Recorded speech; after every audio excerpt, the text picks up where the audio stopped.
Papa, sorry vana mudhara, ndazononoka kaite kuti pana ichibva kwacho manje. Ndazoto meseji yapinda ndiri kure chaiko.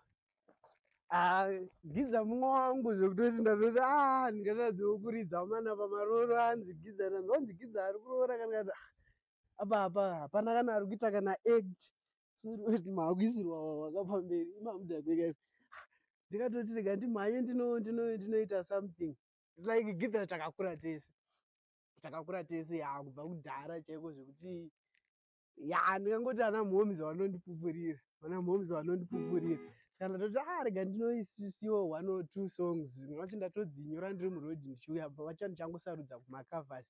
Aifarira Oliver Mtukudzi singaiti akandekako gidza aka then kalisa kari kuteera next.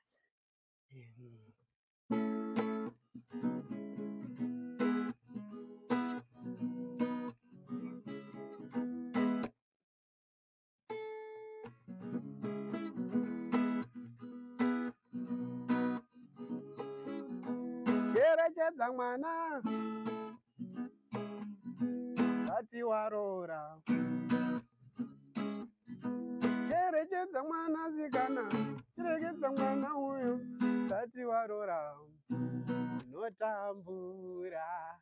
Ndikangotaka ndikagogidza ndikako ikaka.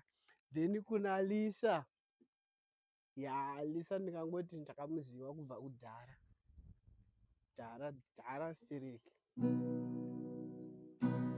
Mafanaga maneta makuda dzimba, mafanaga maneta makuda dzimba,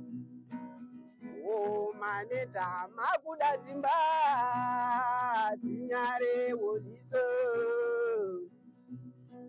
tinyarewo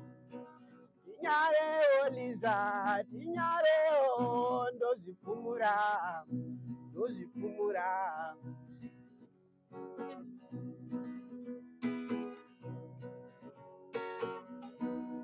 Ndikangoti ndo masongo andawana sofa.